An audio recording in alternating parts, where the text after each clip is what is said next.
오늘 말씀은 고린도후서 12장 11절로부터 13절까지 말씀입니다. 내가 어리석은 자가 되었으나 너희가 억지로 시킨 것이니 나는 너희에게 칭찬을 받아야 마땅하도다. 내가 아무것도 아니나 지극히 크다는 사도들보다 조금도 부족하지 아니하리니 사도의 표가 된 것은 내가 너희 가운데서 모든 참음과 표적과 기사와 능력을 행한 것이라. 내 자신이 너희에게 폐해를 끼치지 아니한 일밖에 다른 교회보다 부족하게 한 것이 무엇이 있느냐? 너희는 나의 이 공평하지 못한 것을 용서하라. 아멘. 거듭난 사람들의 모습을 우리는 지난주에 말씀을 배웠고, 성전 밖에서 하나님의 나라를 바라보는 자들과 성전 안으로 들어가는 사람들, 성전 밖에 서 있는 사람은 청함을 받은 자요, 성전 안에 들어가는 사람을 택함을 받은 자다. 택함이 구원이고 청함은 구원의 자격이지만 결국 청함의 자리에서 택함의 자리로 옮겨지지 않으면 구원의 위기를 맞는다. 이게 마태복음 22장 14절의 말씀이고, 거듭나면 하나님 나라에 오는 거예요. 근데 거듭나는 것 같고 안 된다고 그랬어요. 거듭나는데 뭘로 거듭나느냐? 바로 물과 성령으로 거듭나야 하나님 나라 들어간다. 그러니까 거듭난다는 말 기억하십니까? 주님을 아는 것이 거듭남의 시작이요, 주님 앞에 나오는 것이 거듭남의 출발이요, 그리고 주님이 이런 분이에요 라고 입술로 고백하는 것이 거듭남의 진행형이란 말이에요. 근데 거듭남의 힘이 필요한데 그 거듭남의 에너지가 뭐예요? 바로 물과 성령인데, 여기서 말하는 물과 성령은 요한 장로님의 말씀은 요한 1서에 기록되어 있기 때문에 5장에 보면 물과 피와 성령이다. 다시 말해서 여기서 물과 성령은 나를 위해서 오신 주님의 십자가의 죽으심, 나 때문에 피 흘려 죽으셨고 나를 위해서 물과 모든 걸 쏟아내셨죠. 즉 죄사함. 당연하죠. 죄사함이 없으면 그저 천국을 소유할 수 없기 때문에 바로 주님의 물과 성령이라는 것은 주님의 십자가의 연합이다라는 거죠. 여러분, 십자가의 연합을 부자 청년에게 말했지만 부자 청년은 돈이 많아서 연합에 실패하고 떠나버렸고, 제자들에게 우리는 연합할 수 있지요, 우리는 주님의 잔을 마실 수 있습니다, 나의 잔을 마실 수 있겠느냐라고 말할 때 제자들 할 수 있습니다. 기억하시죠? 너희들은 맞다, 내 잔을 마셨다. 그들은 주를 위해서 그물을 버렸고 주를 위해서 배를 버린 자들이기 때문에 주님이 원하는 잔을 마신 자들이다, 내 십자가에 연합한 자들이라 인정했죠. 성도가 여러분 주를 위해서 그물을 다 버리면 어떡합니까? 그래서 이 거듭남의 핵심적 말씀은 베드로전서 1장 23절, 바로 항상 살아있는 말씀이 거듭남의 문이다 그랬어요. 항상 살아있는 말씀의 미션. 말씀은 머리를 읽고 끝나는 건 그건 죽은 말씀이에요. 말씀은 들었으면 행동이 있어야 되죠. 하나님께서 나에게 살아있는 말씀이, 오늘도 눈을 뜨면 나는 나에게 시선이 일용할 양식은 말씀이에요. 세상에 밥을 먹는 시간이 아니라 먼저 할 일이 우리는 하나님의 말씀을 열어서 오늘 나에게 주시는 하루의 말씀이 있어요. 그 말씀을 읽고 그 말씀을 실행하는 것이 하나님 나라의 자격을 얻은 자들이다. 그 자격 얻은 자들이 인생을 살아갈 때 주님이 눈 감고 계시겠습니까? 자녀가 세상을 나가 살아갈 때 주님께서 못 본 척 하시겠습니까? 여러분, 자녀를 위해서 못할 것이 없는 것이 부모의 마음인 것처럼 우리가 하나님의 자녀로서 말씀을 붙잡고 그 말씀을 지키려고, 그게 어떤 말씀, 어떤 날은 말씀이 너무 좋은 거예요, 어떤 날은 말씀이 너무 쉬운 겁니다. 할 수 있는 걸 미션을 주시니까, 어떤 날은 이게 죽을 만큼 힘든 거예요. 그러나 말씀이니까 쉬워도 어려워도 감당하려고 애를 쓰는 그 애씀을 주님은 믿음으로 보시고, 그 애쓰는 자의 현실적 삶, 하늘의 문이 열린 자들이 현실적 삶을 살아갈 때 힘이 되어주시고 능이 되어주시고, 집회 때 말씀드렸죠. 나를 향한 여러분 하늘에 창고가 있어요. 그렇죠? 보관소를 통해서 하나님께서 바람이 일게 하셨고, 그 바람은 전능자의 기운이었죠. 전능자의 숨결이었죠. 그 전능자의 기운이 내가 받아야 할 창고에 은혜가 있어요. 그거를 부어주셔서 그 신 갖고 교회를 부흥시키고, 사도들은 그 신 갖고 세상의 간증자가 되게 하셨고, 집사들은. 그래서 창고가 하늘의 보관소에 은혜가 열려야 된다는 말을 우리는 많은 은혜를 받았어요. 그래서 거듭났으면 이유를 막론하고 오늘 본문에만 보면 거듭나면 두 가지의 변화가 일어나야 된다를 요구하시는데, 그 중에 첫 번째는 부르신 분에게 거듭났다면 나를 거듭나게 하신 분, 나를 부르신 분에게 집중할 줄 알아야 된다. 거듭난 사람이 뭐라고요? 부르신 분에게 집중하는 것이 거듭남의 모습이다라는 거죠. 여러분, 집중하라는 것은 부르신 분에게 영광이다라는 거예요. 이전에는 내 영광을 위해 살았지만 거듭나면 여러분 생각이 달라지는 거죠. 이제는 부르신 분에게 영광을 돌리려고 하면, 부르신 분의 영광은 여러분 부르신 분의 은혜가 와야 돼요. 그러니까 믿음의 변화가 생기면은 우리는 놀라운 새로운 힘을 얻는 건데, 부르신 분에게 영광을 돌리려면 그 영광을 돌릴 만한 힘을 주님이 주셔야 감당되지, 땅에 있는 사람들 어떻게 부르신 분, 하늘에 계신 분에게 영광을 돌리겠어요? 그러니까 마음을 고쳐먹고 거듭나서 생각하는 패턴이 달라지고, 아 그래 주의 영광이 한번 되어보자 깨달음이 왔다면 그것을 감당할 수 있는 힘을 위로부터 주시더라라는 거죠. 그 심 갖고 사역하는 게 사도들의 모습이에요. 저 역시도 마찬가지겠고, 오늘 사도 바울이 이런 말 했지 않습니까? 14년 전에 내가 이런 일을 만났었다. 이제 그건 우리가 나눈 말씀이니까 다 이해됐죠. 목사가 되기 전에 14년 전서부터 사도 바울 목사님은 아라비아 3년, 다소에서 9년 동안에 하나님의 훈련된 시간을 보냈고, 그 훈련된 시간의 끝자락에 AD 42년경에 끝자락에 하나님께서 3천층의 문을 열고 사도 바울을 끌어올리셔서 가히 사람이 이룰 수 없는 말을 들었다. 고린도 후서 12장에 나왔죠. 4절에 가히 사람들이 이해할 수 없는 하늘에 속한 말들을 바울에게 주신 거예요. 이 말씀의 힘을 갖고 내려와서 바울 서신을 썼고, 이 말씀의 계시의 말씀을 갖고 그동안에 굉장히 많은 일을 여러분 처리할 수 있는 힘은, 강도를 만나도 태장을 맞아도 40에 하나 가만한 말을 3번을 맞고 죽다 살았고, 여러분 이게 사는 모습 매일 눈 뜨면 비박하고 얻어먹어야 되고, 이 사람이 사는 걸 그 소리가 미치지 않으면 안 된다라는 말씀을 추적해왔잖아요.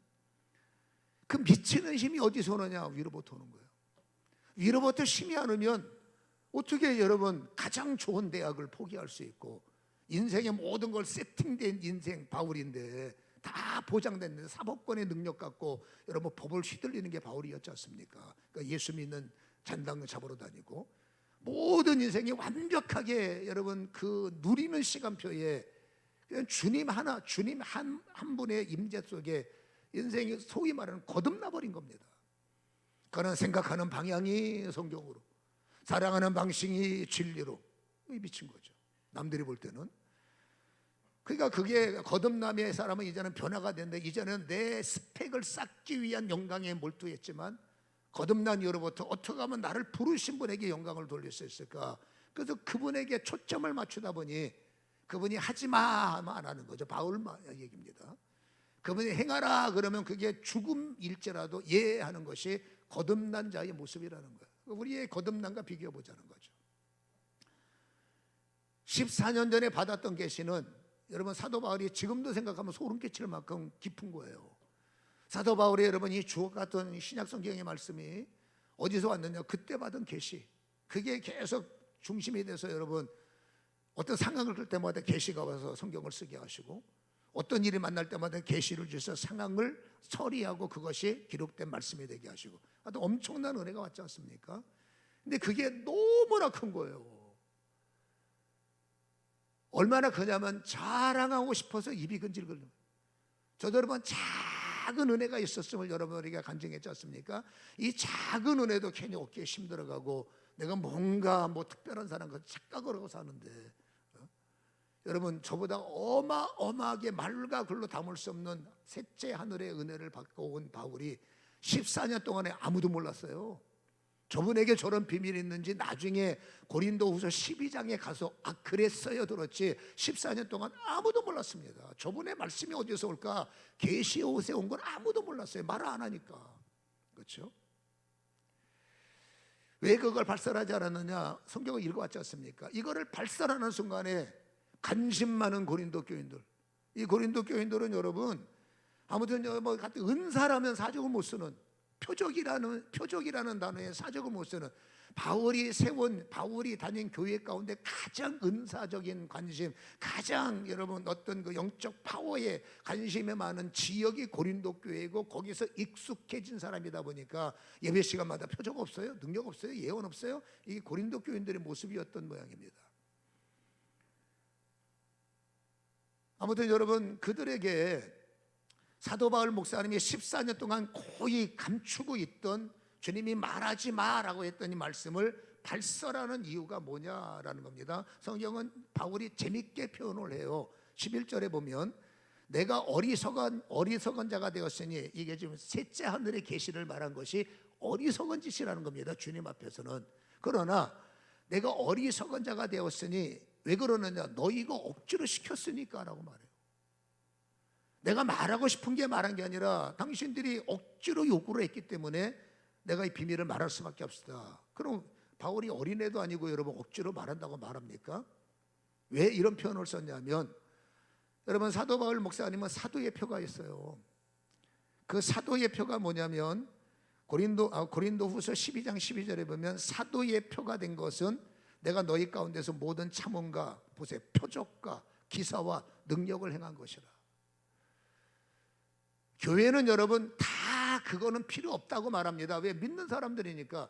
이 표적은 어찌 보면 예수 안 믿는 사람들이 이야 이게 교회가 뭐가 있네요, 하나님이 살아계신 애를 보이는 표가 바로 장님이 눈을 뜨고 병든 자가 고침을 받고 수많은 사람들이 열강에서 예수에게 몰려온 이유는 저분이 누구도 할 수 없는 일을 하셨기 때문에 사람들이 열광하고, 그토록 여러분 바리새인들이나 기득권자들이 두려워했던 이유가 우리가 하지 못한 일을 예수가 하는 거예요. 모든 사람들이 다 예수에게 몰려가 버리니까 이 큰일 났다 해서 저 인간 죽여야 돼 하고 난리쳤던 거 아닙니까? 아무튼 여러분 그 은혜가 바울에게도 와서, 바울의 사도의 표가 있었는데 표적과 기적과 능력 행함, 여러분 유두고를 살렸어요. 어떤 청년 하나가 자리가 없다고 난간에 걸터앉아 그렇게 뜯어말려서 말 안 듣고 난간에 앉았다가 여러분 설교를 듣는데, 이 설교가 얼마나 여러분 이게 또 고요합니까? 그 설교를 듣다가 깜빡 졸았는데 너무 깊게 잔다는 바람에 난간에 떨어진 뇌진탕으로 직사했어요. 사도행전에 나오지 않습니까? 놀랍게도 사람들은 큰일 났다, 얼마나 난리 났을 겁니다. 그런데 사도 바울이 죽은 아이를 살린 거죠. 그리고 사도행전 19장 11절에 보면 하나님이 바울의 손으로 놀라운 능력을 행하게 하셨다. 여러분 그가 안수할 때마다 역사가 일어난 걸 성경은 기록하고 있고, 더군다나 그가 땀을 땄던 손수건을 가지고, 이건 우리나라에도 유사한 간증들이 되게 많아요. 우리나라 유명했던 여러분 그 1세대의 부흥사들의 그 중에서 너무 능력이 많다 타락한 게 박태선이고, 아무튼 여러분 그런 영감 비슷한 유형들, 여러분 그런 손수건을 갖다가 목사님이 올 수가 없으니까 그 사역자가 쓴 물건을 갖다가 믿음을 갖고 병든 자에게 얹으면 낫고, 사도행전에 베드로라는 분의 사역 속에 그분이 지나가는 그림자만 밟아도 악신이 떠나갔다. 이 성경의 진리의 책이 필요 없는 것들을 기록했겠습니까? 옛날에 그러면 풍도가 되는 거죠. 그리고 어떤 일이 벌어졌다는 걸 우리가 알고, 지금도 여러분 하나님의 사도의 표를 가진 자들이, 그 영을 받은 자들이 지금도 여러분 많은, 옛날보다 활성화는 안 됐지만 지금도 많은 분들이 음으로 양으로 놀라운 일입니다 라는 간증들이 기록되지 않습니까? 아무튼 간에 사도의 표는 강력하게 바울 목사님에게 있었고, 여러분 보세요. 사람들이 볼 때 수많은 사람들이 바울 목사님이 행하는 일은 열매가 있고, 우리가 고린도전서 11장을 추적하면서 사단의 영을 받은 가짜 목사들, 거짓 목사들이 교회에 침투와서 뭘 하고 있습니까? 작은 것을 가지고 과대하게 포장을 하는 겁니다. 작은 꿈 하나를 막 환상으로 포장을 하고, 작은 은혜 하나를 가지고 뭐 어마어마한 능력을 받은 것처럼 열매는 없어요. 근데 사도 바울 목사님은 과대하지 않아, 그냥 조용히 겸손한데 저분이 사역하는 데는 뭔가 열매가 있고, 뭐 죽은 자가 살아나고 장님이 눈을 뜨고, 여기 말쟁이들 말은 너무너무 잘해서 뭔가 있는 것처럼 화려한 것처럼 포장된 것을 뜯어내면은 아무것도 없는 거예요. 근데 바울 목사님은 그걸 아는 거예요. 여러분 능력 좋아하는 장로들이 쫓아와서 저쪽에 저 교구의 저 리더는 뭐 표적을 이야기하고 하늘문이 어쩌고 뭐 천사 얘기하고 그러는데 목사는 맨날 뭐 고리타분 얘기만 하십니까? 목사님 보니까 사도의 표가 있잖아요. 능력도 있잖아요. 그럼 목사님이 받은 저들이 말하는 계시가 있으니까 그거 좀 그 맨날 십자가 얘기만 하지 말고 표적 좀 얘기해 주세요. 표적 좀 얘기해 주세요. 이렇게 여러분 사도 바울 목사님을 재촉하는 거예요. 근데 바울 목사님은 나는 예수와 십자가를 자랑하러 온 분이지 그 밖의 일들의 옵션적인 일의 주체가 될 수 없기 때문에 그런 일을 말 안 했지만 이 교인들이 하도 은사, 표적, 뭐 하늘에 속한 것 그리고 아무개 목사가 그랬어요. 아무개 장로가 그래서 들어보니까 가짜인 거예요. 성도들은 분별이 안 돼도 저희들은 여러분 웬만한 말을 들으면 이 신학적인 용권에서는 저게 진짜인지 가짜인지 우리는 분석이 되는 것처럼 사도 바울은 일의 대가인데 그들이 말하는 암흑의 장로의 영적 스토리를 들어보면 가짜인 거예요. 어떤 목사라는 사람의 스토리를 들어보면 과하게 포장이 된 거예요. 그가 사도 바울 목사님이 14년 전의 사건을 폭로할 수밖에 없는 것은 나는 진짜 그 현장을 다녀온 사람이고 내가 성경을 쓰고 이렇게 설교하는 이 능력은 그때 받은 말로 가히 이르지 못할 주님의 음성을 직접 듣고 지금도 내 안에는 그 영이 흐르기 때문에 거기서는 감동으로 여러분 바울 서신을 쓰지 않습니까? 여기서 자비량이 가능할 수밖에 없는 거고요. 그걸 갖다 바울 목사님이 내가 다녀온 천국은 그런 천국이 아니기 때문에 저 사람은 가짜야. 하나님의 계시는 그런 계시가 아니라 이런 거기 때문에 저 사람이 말하는 설교는 우리가 전파하는 복음이 아니니 사도 바울이 너희는 저주를 받아라 그랬죠. 우리가 전하지 않은 복음에서 엉뚱한 말하면 저주를 받아라. 그 설교는 굉장히 조심해야 되는 거예요. 그러니까 사도 바울은 말합니다. 까놓고 말하는 겁니다. 나는 거기를 다녀온 사람이고 나는 주께 직접 사람에게 받은 말씀이 아니라 기억하시오. 나는 하나님께 직접 받은 말씀이기 때문에 결론은 뭡니까? 이들은 가짜요, 저들은 거짓 사도요, 저들은 잘못된 자들의 영이다. 바울 목사는 말할 수밖에 없는 거예요. 결국 그들이 호기심 때문에 가짜들이 드러났고 그들이 사도 바울 목사님을 재촉해서 떠밀리다시피 과거의 어떤 영광을 말했을 때 유익이 뭐냐? 가짜들은 드러냈고 교회의 혼란스러운 사건이 오히려 정리가 돼버리는 것이 이 내용의 말씀의 배경이다라는 것을 우리는 기억을 하셔야 돼요. 때를 따라 여러분 내가 만난 예수님, 내가 만난 어떤 간증들이 나를 위해서 과대하가 내가 이런 사람이고 내가 이런 능력이 있고 가만 보면 예수 얘기인데 자기가 예수 위에 있는 사람들이 있어요. 제가 간증과 이런 것들을 별로 선호하지 않는 이유가 처음부터 간증이 부풀려지진 않아요. 처음에는 올바르게 얘기했다가 사람들이 간증을 듣고 사람들을 자꾸 히어로로 만드는 겁니다. 사도 바울이 입 다물고 사는 것은 내가 이 간증의 땅 가는 것마다 내가 영웅이 되게 생긴 거예요. 우리가 말씀 기억나잖아요. 이 말을 듣는 순간에 내가 영웅이기 때문에 나는 이걸 참고 있노라 라고 말하는 것처럼 우리가 간증을 들으면 목사님 대단해요, 장로님, 권사님 대단해요. 자기도 모르게 진짜 대단한 일에 초점을 맞추는 순간에 그 말을 더 대단하게 포장하고 그 말을 더 그렇잖아요. 그런 주님 앞에는 신실, 아멘, 아멘이 뭡니까? 진실로 진실로. 하나님은 여러분 예, 아니요 외에는 거기다가 내 생각 집어넣고 내 말을 하고 주님께서 질색하는 것이 있는 대로입니다. 여러분 있는 대로 간증하고 있는 대로 자랑하고 있는 대로 말을 하고 있는 대로 기도하고 그렇죠? 기도 제목도 있는 대로 하셔야 돼요. 결국 여러분 바울 목사님은 그들이 떠밀려서 무익한 말이 같지만은 알고 보니까 이것 때문에 교회가 가짜들이 다 정리가 됐기 때문에 유익한 현상은 이루어졌다라는 거죠. 그래서 하나님께 영광을 위해서는 어쩔 수 없이 여러분 교회가 점점점 우리의 어떤 정체성도 약해지는 이유 중에 하나가 설교를 못하는 교회는 없어요. 여러분 찬양 못하는 교회가 없어요. 교회 시스템은 점점점 풍성해집니다. 너무 세상에 비하면 약한 건 맞지만 그래도 옛날 교회에 비하면 얼마나 시스템들이 화려합니까? 근데 중요한 교회가 저 약해져요. 왜냐? 표가 없는 거예요. 사도된 표 때문에 바울 목사는 가는 곳마다 환영을 받았고 사도된 표 때문에 여러분 가짜 종교의 영들이 무너졌고 바울 목사님 가는 곳마다 무당의 영들이 박살났잖아요. 바울 목사님이 가는 곳마다 여러분 유대인들의 그 가짜 자기들 중심적인 가짜 신앙이 폭로가 되지 않습니까? 그 핵심이 뭡니까? 사도된 표. 하나님이 그의 설교 속에 함께 하셨고 하나님이 그의 사역 속에 함께 하셔서 아까 말한 것처럼 그러면 그림자를 통해서 뭔가를 통해서 술속을 통해서 이러쿵저러쿵 읽어왔던 성경의 간증들, 그게 뭐예요? 사도의 표예요.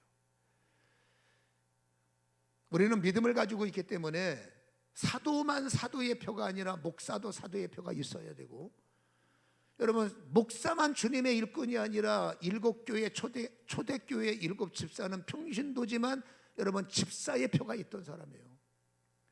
교회의 이름이 더 강력해지고 성도라는 이름이 어디를 가든지 저 사람이 그냥 교회 다니는 사람이라가 아니라 저 사람 뭔지 모르지만 참 특별한 사람이야. 저 사람하고 얘기하면 가슴이 뜨거워지고 저 사람의 눈빛만 보면 뭔가를 느끼고 저 사람이 뭔지 모르고 손만 잡아주면 왜 이렇게 마음이 뜨거울까. 어디를 가서 무시할 수 없는 성도, 어디를 가든지 여러분 있으나 마나한 존재가 아니라 내가 마음이 힘들 때마다 저 사람을 만나고 싶고, 직장 안에서도 마찬가지입니다. 여러분 내가 잘 먹고 잘 살다는 성도 필요 없고 교회 필요 없어요. 내 살다 보면 여러분 자주 공허하고 자도 어렵고 자도 힘들 때마다 갈 데가 없으니까 병원 가고 누구를 만나느냐, 뭐 심리학자를 찾아가야 되죠. 근데 성경을 말합니다. 성경에 진짜 사도의 표를 받은, 아니 집사의 표를 받은 자가 그 직장 안에 있다면, 집사의 표를 받은 자가 정말 그 교회 안에 있다면 여러분 사람들의 위기는 소멸되는 거죠. 빌립 집사라는 사람은 집사입니다. 근데 한 성을 완전히 다 들었다 놔버렸어요. 그 성에 일어났던 사건들 오직 했으면 전보는 무당이 여러분 집사 쫓아와가지고 구경하다가 와 이거 나보다 더 뛰어나네. 그래서 뭐라고 말합니까? 돈 재산이 다 팔아갖고 베드로 목사 앞에 놓는다는 소리가, 이 돈 줄 테니까 그 능력 나한테 전수하셔. 그러다가 여러분 네가 돈과 함께 망하라 저주를 받은 사건 기억하십니까? 사도행전 8장에 그 초속을 누가 넣느냐? 집사인 빌립이 나왔어요. 스데반이라는 집사는 설교 시간에 머리가 클 만큼 큰 유대인들의 모든 지도자들을 여러분 심령적으로 찔러 쪼갰습니다. 왜 바울을 스데반을 돌로 때렸는데 옳은 말을 왜 이렇게 잘하는 거냐고 말이에요. 틀리지 않은 말을 왜 이렇게 잘하느냐. 물론 여러분 사울 이 스데반의 단점이 하나 있습니다. 베드로 목사님의 설교는 피할 길이 있는데 스데반 집사의 설교는 피할 게, 옳은 말, 맞는 말, 정확한 말 견딜 수 없어서 돌로 때려버리는 거예요. 근데 베드로 목사님은 옳은 말, 틀린 말인데 뭔가 피할 길이 있으니까 이거 목사님 우리가 어찌 갈까요? 그렇죠? 이 차이는 있지만 이유를 막나라고 집사가 집사인지 모르고 목사가 목사인지 모르고 하나님의 표를 받지 못해서 여러분 어디 가나 당신 목사였어요? 당신 장로였어요? 이거는 하나님께는 영광이 덜 된다는 거죠. 물론 가정의 시간이 남아있지만, 그래서 오늘 이 말씀의 의도는 뭐냐면 여러분 성도는 바울 목사님을 쓰셨던 그 하늘의 능력, 우리나라에서 가장 유명한 목사를 쓰셨던 하늘의 능력, 그리고 더 중요한 것은 내 안에 있는 능력은 여러분 동일하다는 거죠. 그 힘이 능력은 성령이잖아요. 성령은 한 분이지 두 분이 아니에요. 성령은 차이가 없습니다. 베드로 목사님, 사울 목사님, 여러분 안에 있는, 제 안에 있는 성령은 똑같은 분이에요. 그러면 모든 일을 똑같이 할 수 있는 권능은 엑소시아는 다 가지고 있다는 거예요. 이 엑소시아가 디나미스가 되는 과정은 지금 제가 드리는 말씀이고, 엑소시아가 있는데 왜 디나미스가 안 되느냐? 주님의 답답함이 여기 있습니다. 엑소시아라는 권세가 없으면 말도 안 해요. 하나님의 자녀가 되는 권세를 받아놓고도 권세를 받은 자가 디나미스를 행할 수 있는데 우리는 그 사도의 표에서 관심을 갖지 않고, 그렇죠? 그냥 눈에 보이는 거듭나기만 해서 하나님이 나를 보기만 하는 것으로 만족합니까? 지난주에 말씀을 했기 때문에 연결하는 겁니다. 봐서는 안 된다. 하나님 나라는 보는 것이 아니라 3절에는 하나님 나라 보는 것, 5절은 뭡니까? 하나님 나라 들어가는 것. 들어가기 위해서는 뭡니까? 성도는 내 생각으로 신앙생활이 아니라 하나님의 말씀에 이끌림을 받아 순종하는 것이 신앙입니다. 차이는 딱 하나입니다. 그냥 말씀을 이해로 끝나는 지식이 많아요. 말씀은 지식이 아니라 여러분 행함인 겁니다. 그 행함에 관심을 가질 때 나라는 존재는 하나에서 끝나잖아요. 제가 이런 설교했죠. 하나님은 여러분 갈릴리 바다를 좋아하지 사이 바다를 좋아하지 않는다. 하나님은 여러분 점진적 역사입니다. 어제가 30이었어 오늘은 31. 어제가 31이었으면 오늘은 32. 30배, 60배, 100배 건너뛰면 좋지만 그건 불가능한 일이고, 어제가 30이었어 오늘은 31, 오늘은 32. 어제하고 오늘이 똑같으면 오늘의 일을 못 이겨요. 오늘 압박은 더 크기 때문에 하나님의 능력은 어제보다 오늘이 더 강해질 수 있는 힘을 주시는 거예요. 그래서 이 힘이 사도의 표, 성도의 표, 하나님의 자녀된 표가 표대로 가면 우리는 있어야만한 존재가 아니라 빌립이라는 모델처럼 우리도 가는 곳마다 크고 작은 것이 아니라 중요한 것은 점진적 증가를 통해서 나는 누군가에게 상담의 대상, 상담자의 대상이 될 수 있고, 누군가의 목마름에 생수를 줄 수 있는 자, 누군가의 어려움에 길을 제시할 수 있는, 여러분 그러한 자를 하나님은 찾고 계시고, 그 대상이 바로 우리 열방교회가 되시기를, 교인들이 되시기를 주님의 이름으로 간절히 축원합니다. 당신을 보니까 하나님이 계시군요. 이게 나를 부르신 분에게 영광이라는 거예요. 당신 보니까 교회 갈 맛이 전혀 없군요. 이거는 영광을 파괴하는 거죠. 이를테면 여러분 하나님께 영광을 돌려드리는 이런 은혜가 있었으면 좋겠고, 두 번째, 당연히 그러면 거듭난 사람들은 여러분 하나님께 부르신 분에게 폐를 끼치면 안 되잖아요. 오늘 읽은 성경에 보면 13절에 이런 말을 합니다. 내 자신이 너에게 폐를 끼치지 아니할 일밖에 다른 교회가 더 부족한 것이 무엇이냐. 여러분 사도 바울은 누구를 만나도 폐 끼치는 사람이 아니에요. 예수의 이름을 가지고 사는, 성도의 이름을 갖고 사는, 집사라는 이름을 갖고 사는 사람이 나의 유익을 위해서 누군가를 아프게 하고 누군가 걸 취하고, 개인으로 볼 때는 내가 당당히 내 이익을 취했습니다. 맞아요. 세상에 내심 갖고 살아갈 때는 결과만 좋으면 되는 거면 가정 갖기에 무슨 필요가 있습니까? 과정이 아무리 멋져도 세상은 결과가 초라하면 인정받지 못해요. 내 과정이 아무리, 죄송합니다, 개떡 같아도 결과가 여러분 좋으면 사람들은 그 결과를 그렇게 평가하는 게 그게 세상이에요. 근데 하나님은 아니에요. 우리의 과정을 주도하신 분이 하나님이고 우리의 결과를 장악하시는 분이 하나님이잖아요. 그러니까 과정을 멋대로 만든다는 거. 왜? 세상은 과정과 상관없이 수단과 방법을 가리지 않는 능력이 결과를 만들면 인정받지만, 하나님은 과정이 시원찮으면 하나님은 결과가 없어요. 과정이 안 좋은데 하나님께서 결과를 주셨다는 건 당신 힘이요. 우리끼리 하는 말은 건 귀신의 역사지, 어떻게 하나님이 선을 무시하고 악하가 사는 인간에게 복을 주십니까? 말이 안 되는 거지. 어떤 사람은 여러분 악한 일을 하나님께 11조하면서 하나님께 주셨습니다. 죄송하지만 뭐 돈 주면 받지 안 받아요? 그러나 그건 하나님의 영광이 아니에요. 왜? 과정이 엉터리인데 무슨 그게 하나님의 영광이에요? 당신이 운이 좋아서 잘 된 거지. 그렇죠? 열매를 보면 안다는 겁니다. 그래서 믿음의 사람들은 이유를 막론하고 잘했던 못했던 이랬던 저랬던 따지지 말고, 우리는 나를 아는 모든 자에게 폐를 끼치는 자가 아니라 오히려 유익을 던지는 자가 되어야 된다. 오늘 말씀에도 보면은 여러분 항상 고린도후서 12장 14절을 다시 보면, 보라 내가 이제 세 번째 너희에게 가기를 준비하였으나 너희에게 폐를 끼치지 아니하니라. 내가 구하는 것은 너희의 재물이 아니야 오직 너희이니라. 어린 아이가 부모를 위하여 재물을 저축하는 것이 아니라 부모가 어린 아이를 위하여 하느니라. 내가 너희 영혼을 위해서 크게 기뻐함으로 재물을 사용하고 또 내 자식까지 내어 주었으니 너희를 더욱 사랑할수록 나는 사랑을 덜 받는다. 믿음의 사람들의 이 성경은 여러분 육신으로 읽으면 성경이 이해가, 제가 여러분 육신으로 읽어본 시간이 있어 하는 말입니다. 이게 육으로 읽으면 이 말이 안 되는 소리가 너무나 많은 거예요.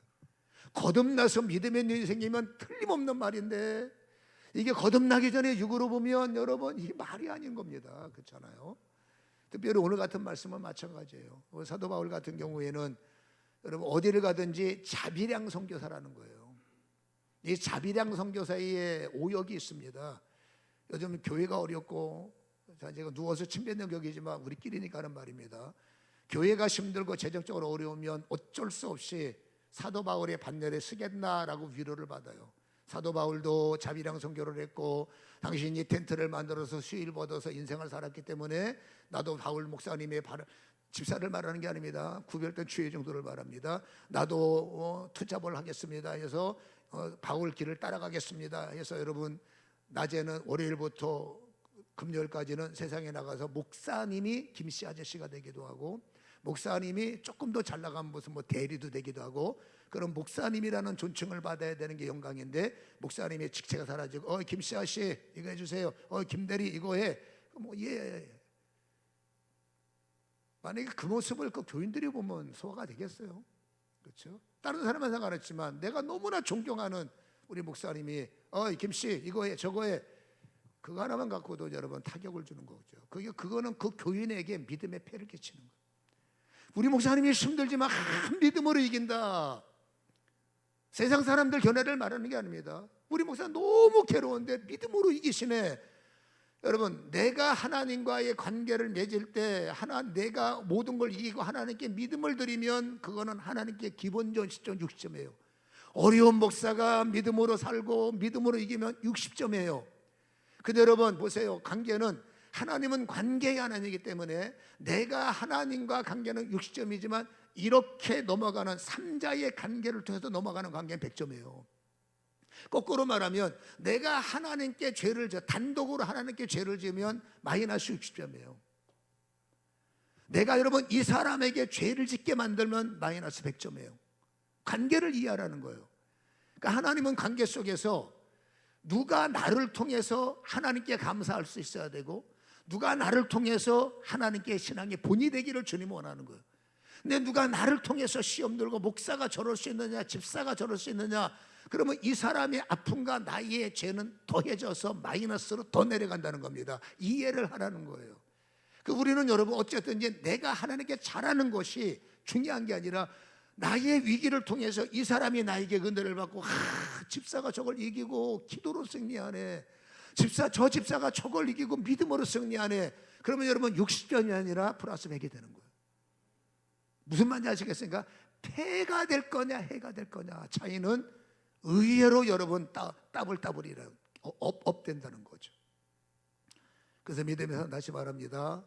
여러분 가족 무시하면 안 돼요. 우리가 하나님 존재 자체를 아예 머릿속에 삭제하고 살면 상관없어요. 근데 우리는 어쨌든지 여러분 믿음의 사람은 거듭났기 때문에, 물과 성령은 지금 진행 중이지만 거듭났기 때문에 어쩔 수 없이 하나님의 은혜는 지금은 내가 아니할지라도 결국 나는 하나님께 엎드리는 존재예요. 지금은 내가 힘이 있어서 내 맘대로 가지만 언젠간 여러분 내가 인생 살 때 뭐 내 맘대로 되면 언젠가는 다운될 때 그때면 나도 모르게 아이고 하나님 하고 올 때가 있어. 성도이기 때문에 그래. 그때 폐된 인생을 갖고 주님 앞에 오면 여러분 그 폐의 시간을 삭제를 시킬 시간이 있어요. 은혜가 오는 거야.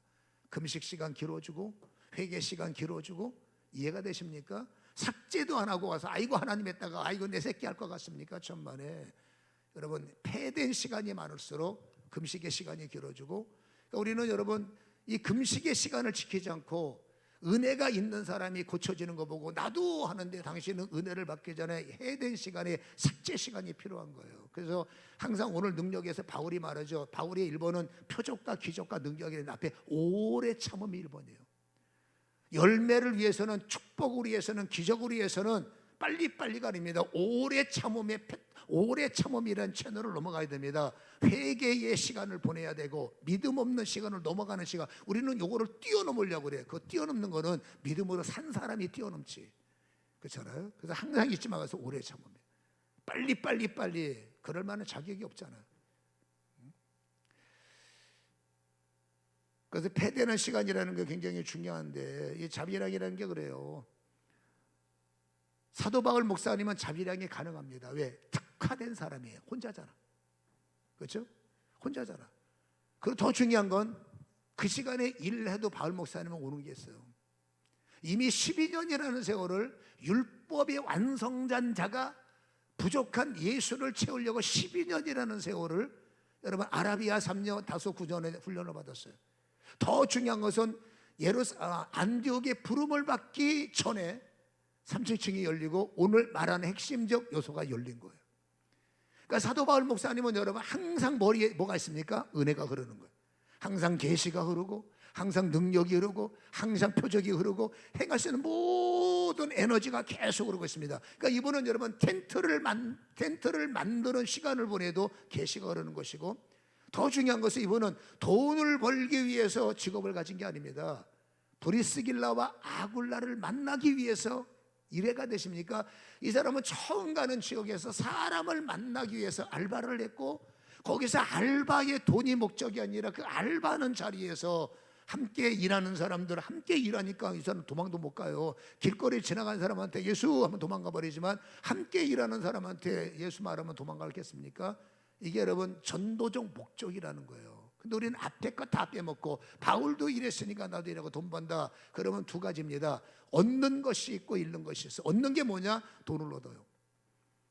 그러니까 여러분 의식주가 해결되면 사는 건 편해지죠. 잃는 게 뭐냐? 영성이 소멸됩니다. 목사가 영성이 소멸되면 여러분 촛대가 옮겨져 버려요. 내 양을 치라, 내 양을 먹이라. 양을 뭘로 칠 겁니까? 세상에 여물로 칩니까? 양은 여러분 계시로 치고 양은 여러분 말씀으로 치는데, 여러분 일주일 동안 묵상해도 될까 말까 하는 시간에 그 시간을 다 세상에 뺏겨버리고 피곤한 갖고 기도가 되겠습니까? 일주일 내내 여러 힘들면 기도가 되겠습니까? 그렇죠? 우리는 그 힘든 시간을 영으로 쏟아부어야 되는데, 그렇잖아요. 그러니까 결국 뭡니까? 양을 치지 못하는 것은 하나님께 배를 끼치는 것이고, 내가 여러분에게 마찬가지, 여러분에게 꼴을 먹여야 되는데 제가 쓸데없는 짓 하다가 설교 준비 못하고 남의 설교에 베껴서 말한다면 저는 하나님께 여러분에게 배를 끼치는 거예요. 듣든지 말든지 은혜를 받든지 말든지 내가 최선을 다해서 나의 힘을 써서 주님 앞에 준비해서 여러분에게 설교를 한다면, 여러분이 깨닫지 못했든지 그건 죄송이 아니라 하나님께 영광이 되는 시간이고 여러분에게도 부끄러움이 없는 거예요. 근데 여러분 멋진 말하는 겁니다. 남의 설교 받기니까 기가 막힌 말합니까? 남의 설교 가지고 남들은 몰라요. 하나님 할 때는 뭐하냐? 배를 끼치는 거예요. 그리고 여러분의 영은 모르지만 죽어요. 남의 설교 남의 설교 여러분 찬밥 데워 먹이면 그게 무슨 능력이겠습니까? 남의 설교지. 예를 들어 말하는 겁니다. 그래서 우리가 잊지 말 것은, 하나님의 거듭난 사람들은 내가 조금 손해보더라도 부르신 분에게 영광이 돼야 되고, 하나님께서 나를 중심으로 만나야 되는 모든 사람에게 조금이라도 폐가 되지 않도록 애를 써야 돼요. 내 중심으로 공동체를 내 마음에 안 든다고 흔들어 버리면 안 돼. 교사를 하든 성가대를 하든 어디를 가든 내가 마음에 안 든다고 이 사람 저 사람 찔러대면 안 돼요. 여러분 그 말이 그 사람들에게 상처가 되면 당신은 거기에 폐가 되는 거예요. 그렇죠? 하나님께 그게 영광이 되겠어요? 과정을 준수해야지. 힘들지만 그들을 섬기고 괴롭지만 그들을 받아내고, 그들이 못하면 내가 하면 되잖아. 그들이 안 되면 내가 선에 걸으면 되잖아. 그렇잖아요. 그래서 이게 폐라는 단어라는 핵심을 우리는 잘 아시고, 내 기준으로 항상 살지 마시고, 믿음은 그 사람들의 눈높이를 이해하려고 애를 쓰시고, 저도 마찬가지요. 그래서 어떻게 하든지 참 괜찮은, 영격이 괜찮은 권사님, 그렇잖아요. 참 이렇게 좋은 권사님, 이런 여러분 폐가 아니라 해가 아니라 유익이 되는 이런 여러분 믿음의 사람들이 되시기를 주님의 이름으로 간절히 축원합니다. 기도하겠습니다. 거듭난 사람들의 두 가지 변화를 바랐습니다. 부르신 분께 집중하며, 아버지 하나님이여, 부르신 분에게 절대 폐가 되지 않는 것입니다. 나를 믿어서 나를 보낸 자리에서 폐가 되지 않는 겁니다. 나를 믿어서 내가 영향력이 될 것을 기대하시는 주님의 기대에 폐가 되지 않는 겁니다. 아버지 권사기 때문에 나를 기대하는 나와 함께하는 공동체에게 실망을 주지 않는 겁니다. 아버지 하면 믿었기 때문에 목사로서 아버지 그들에게 실망이 되지 않는 겁니다. 그러려면 자기 십자가가 없으면 곤란하죠. 아버지 하면 내 중심에 서서 내가 하고 싶은 말 다 해서 남들에게 아픔을 준다면 아버지 그것은 폐가 되는 겁니다. 폐가 되는 자의 기도에 어떤 반응을 주님께서 주시겠습니까? 이기는 자가 되어 되오니 오늘 주어진 우리의 본문의 말씀의 의미를 한 번 더 묵상하게 하시고, 부르신 분에게 집중하며 불러서 보내신 자리에 해가 아니라 이익의 존재가 될 수 있도록 내 몸을 쳐서 복종하게 하시고, 오늘도 아버지 감사하는 마음으로 들어지는 우리의 예물과 10의 1조와 우리의 감사를 흡양하여 주시옵소서. 예수님의 이름으로 기도합니다.